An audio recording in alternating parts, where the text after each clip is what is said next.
Hello and welcome to another video of me just talking about some random subject. I know the title of the video seems a little bit inflammatory. I just want to tell you that I'm not here to tell you to not get into the FGC or that the FGC is all bad. I'm not here to tell you that. It's just that the FGC has issues, and since I've had a couple of people tell me that they got into Skull Rules and fighting games and so on because of my videos, I feel like I should make this video. So, first of all big communities kinda suck. All of them. It's kind of impossible to not suck once your community is huge. I just want you to be aware of that, some of the basics. But the title, by saying that it's okay and not okay, I mean that this is kind of the status quo for big communities, especially with a big online presence. It's just how it is. Doesn't mean it's good. Doesn't mean we can't do anything about it. But as the status quo, it's difficult to make changes and so on. So first of all, if you're going to start playing online and you get a little bit good, just a little bit good, enough to like know what you're doing and be able to beat someone convincingly that doesn't know what they're doing and they're just mashing buttons, you're gonna get those messages. When I say it out loud, it sounds super unhinged. You're gonna get racial slurs, anti-LGBTQ slurs, death threats, pictures of guns threatening you and your family, death wishes, and so on. Like I said, when I say it out loud, it sounds super unhinged, and it is. It's kind of bad that this is normalized in the FGC, but I don't know what else we can do with the internet. Like, if you want examples of these, just go to the Twitter account Scrub Quotes, and you'll see a lot of this. Okay, everything I've told you, I've personally gotten at least one of them. And the FGC treats it now as like a badge of honor. It means you're doing actually well in the fighting game for someone to get that angry at you. But again, when you say that out loud, it's unhinged, and you might not wanna, you might get taken aback by it. So just letting you know that that's gonna happen if you get a little good, you know. And it's good to call out. I think that's what the Scrub Quotes Twitter is mostly about. Just making fun of it so people hopefully stop doing it. And when it comes to in-person tournaments, I'm probably going to go into a little bit of my personal experience and so on. But let me tell you about top players. Top players, some of them don't really care about the community and only care about themselves and their paycheck. I'm not here to name any names or anything. And then there's some other things that are even worse, but because they press good buttons, they get a free pass. It's fine. Like, I'm not gonna name people, but I'm gonna give you examples. So let's say this top player defends tournaments when they are poorly managed. Like top 8 power went out because something above in management, they didn't pay for something or whatever. That's pretty bad, right? You're in top 8, get the power pulled off. But he defended the tournament because he was sponsored for the tournament, you know? And this top player got sponsored by a shady cryptocurrency that they defended really hard. They defended this shady cryptocurrency company. And guess what happened to the cryptocurrency company? I don't know. It got swallowed up by the earth, apparently. It just disappeared and nothing happened, you know? It's just like pushing these things just for a paycheck. I'm not saying that's intrinsically bad. I'm just saying that that's not really caring for the community, you know? Caring for the community is asking for better tournaments and better sponsors, not defending things that are bad. That's all I'm saying. There's this other one, which as soon as I say it, you might know who it is. They got accused of domestic abuse. They got they were found guilty, I'm pretty sure, or something like that. And you know, people still defended him over that. And even let's say you don't care about that, okay?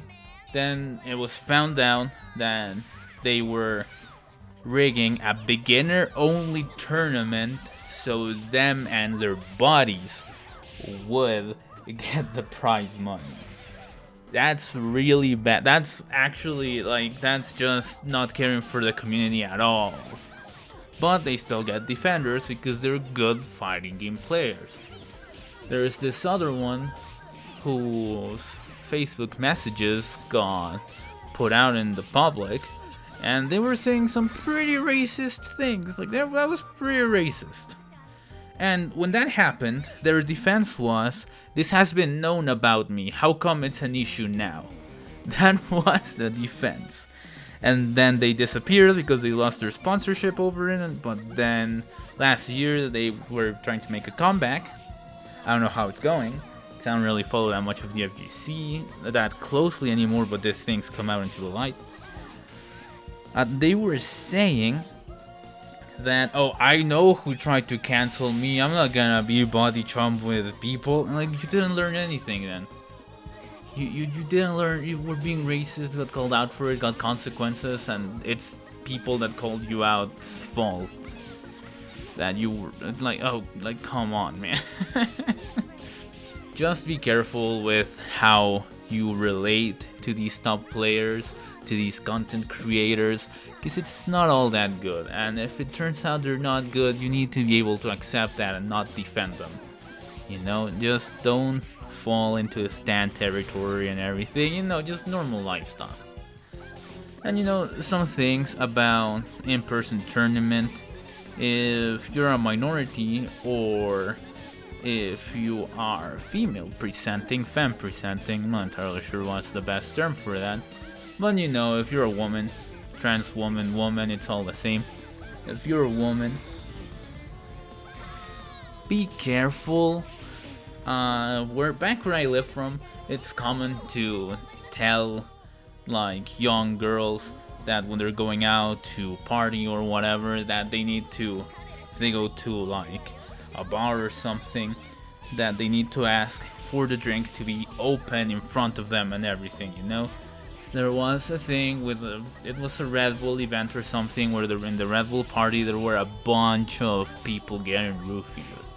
It was bad. And you know, there's a bunch of creeps out there, a lot of, I don't know how you call them, if there's a name for them, but hovers, you know, the one that you look back from the corner of your eye and he's always there, kind of following you. And if you're a minority, again, just be a little careful. It's not as bad for others, it's mainly for women, but same, be a little careful. Like, in even the best tournaments, things happen. I got flown out to Combo Breaker one time, and I had a great time. I made a couple of friends. It was great, honestly. But there was a little bit of weirdness. This is from my perspective, Scarlet's community and everything. Again, I'm not trying to call out anyone, but there was a lot of alcohol in the place. And at the time, I was 20 years old, and this guy came up to me from the community and offered me alcohol. And I was like, "I'm sorry, man. Because I'm not white, so, and I've been raised to be nice and be like be decent in the United States, just to not get into any sort of trouble." He offered me alcohol, and even though where I live, the legal age of drinking is 18. It's 21 in the United States. So they offered me alcohol and I said, "Sorry, no, I'm only 20. I just being precautious, you know, nothing's probably gonna happen, but just in case." And they were like, "Oh, don't worry about that. Just if you want anything, just let me know." And I was like, "Okay." It was good that they did not press me, but I still didn't like a drunk person offering me booze when they don't really know me or I don't know them, you know? And then there were a couple of, there was a little group of European kids. They were like 15, 16, that were getting drunk of beer. and there was no adult supervision. I know it's different in France and Germany. I know the culture is different, but they're alone, they're minors alone in a foreign country. I just, a little bit of adult supervision maybe, I don't know. I'm not trying to call out anyone, I'm just saying, be careful even in those tournaments, even though everyone you meet is an actual friend or could be a friend, just be careful. That's all I'm trying to tell you. And that's all really I wanted to tell you. If you want to get into the FGC, that's fine. It's perfectly fine. I think the best advice I can give anyone is, if you want to get into FGC, absolutely do it, start playing. If you feel more comfortable talking to people, or if you just want to play online by yourself or with your friends, that's completely fine. You're part of the FGC like that. Completely fine. If you want to have more social interaction, now that there's no tournament, you could go to tournaments. Well, that's a thing again. It's a freaking nightmare in this world right now. Or join a Discord and find your little group of friends, a little niche, your little group, and have fun with them. If you have fun with them, and if you like to follow bigger things in the FGC with them, it's so much better enjoying it with your group of friends than it is just with everything in general online, So if you can get your group of friends so you can play together, talk, just hang out, that's probably the best way I can tell you to enjoy the FGC. So I guess this is it. I don't know. Tell me what you think. To my throat. Tell me what you think. Thank you for watching, and I'll see you next time.